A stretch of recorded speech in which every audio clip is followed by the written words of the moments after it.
May God bless you. Je suis Ange Josaphat, votre humble serviteur, et nous sommes à l'émission Anakazu du mardi. J'aimerais, excellent enfant de Dieu, que tu puisses faire la large diffusion de cette émission. Partage au maximum et invite tes proches, tes frères, tes amis à écouter cette prière et écouter cette émission. Mets les j'aime, mets les pouces pour la gloire de Dieu. Aujourd'hui, nous serons dans le livre de Matthieu chapitre 14 et nous parlons toujours sur le thème l'importance de la prière. Nous lisons Matthieu chapitre 14 à partir de son verset 23. La Bible dit: quand il l'eut renvoyé, il monta sur la montagne pour prier à l'écart. Et comme le soir était venu, il était là, seul. Excellent enfant de Dieu, hier nous avons compris qu'il était très important de pouvoir avoir une vie de prière. Il était très important de pouvoir prier. Mais aujourd'hui, j'aimerais vous parler sur l'importance de la prière, mais j'aimerais mettre un point sur une situation. Vous savez, les temps dans lesquels nous sommes sont des temps assez mauvais. Et nous le savons déjà. Et le diable cherche à pouvoir détruire, déstabiliser et neutraliser notre vie de prière.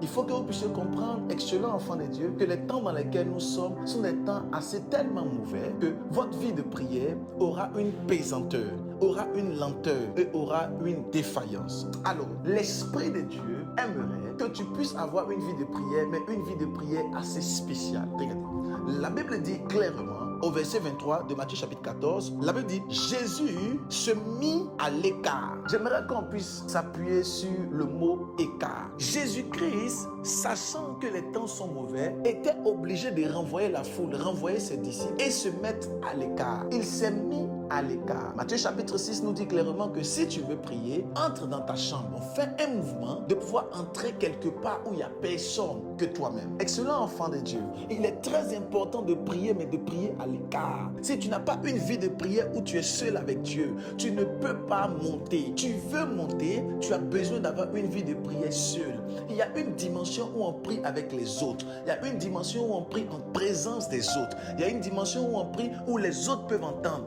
Mais il y a une autre dimension où tu pries à l'écart. Remarquez très bien, les prières qui produisent des fruits, les prières qui transforment la vie de beaucoup d'entre nous, c'est lorsque tu fais cette prière à l'écart. Jésus-Christ était quelqu'un qui priait à l'écart. Il priait en groupe, il priait avec les disciples, il priait avec les 120, il priait avec les 70. Mais arrivé un moment, Jésus-Christ montait sur la montagne et il priait à l'écart. La Bible dit qu'il a renvoyé la foule, il a renvoyé ses disciples et il a commencé à prier, mais il a commencé à prier à l'écart. Excellent enfant de Dieu, tu ne peux pas être dans ta nation et commencer à impacter cette nation si tu n'as pas une intimité avec Dieu à l'écart. Tu dois apprendre à te séparer de certaines situations, te séparer de certaines personnes, te séparer de certains amis, te séparer de certains frères, afin que tu puisses commencer à prier à l'écart. Un enfant de Dieu qui n'apprend pas à prier à l'écart ne peut pas vivre la gloire. Ton intimité sera zéro. Ta relation intime avec le Seigneur sera zéro. Elle sera caduque. Mais parce que tu pries à l'écart, parce que tu apprends à prier seul,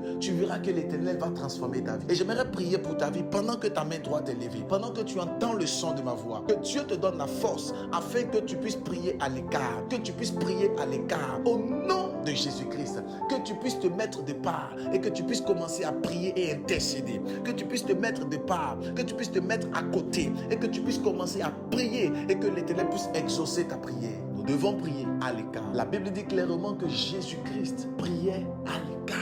Il a renvoyé Pierre, il a renvoyé les disciples, il a renvoyé Barthélemy, il a renvoyé même la foule. La Bible dit que la foule était au moins 5000 hommes, sans compter les femmes et les enfants. Et je vous ai dit que les femmes étaient généralement plus nombreuses que les hommes. Donc imaginez-vous que les hommes étaient seulement 5000 et les femmes, sans compter les enfants. Nous allons monter jusqu'à 12 000 personnes. Et 12 000 personnes, ce n'est pas une petite croisade, c'est une croisade extraordinaire en son temps. Mais la Bible dit Jésus-Christ les a tous renvoyés. Est-ce que tu es capable de renvoyer des personnes? Est-ce que tu es capable de les mettre ailleurs et toi te mettre à l'écart pour commencer à prier? Est-ce que tu es capable de rentrer dans ta chambre et aller toucher le pan de Jésus, aller toucher le cœur de Christ? Et tu veux que ta prière puisse porter du fruit, une intimité avec Dieu et faire des exploits. Prie à l'écart et tu verras que la main de l'Éternel sera sur toi, que Dieu te bénisse, que sa grâce demeure sur toi. Si la parole de Dieu t'a fait du bien, mets les pouces, partage et invite le maximum de personnes. Nous sommes à Anakazu du mardi et Dieu continuera à faire des choses. N'oubliez pas, excellent enfant de Dieu, d'envoyer des témoignages sur les numéros qui s'affichent. S'il vous plaît, envoyez des témoignages de guérison, de miracles, de transformation,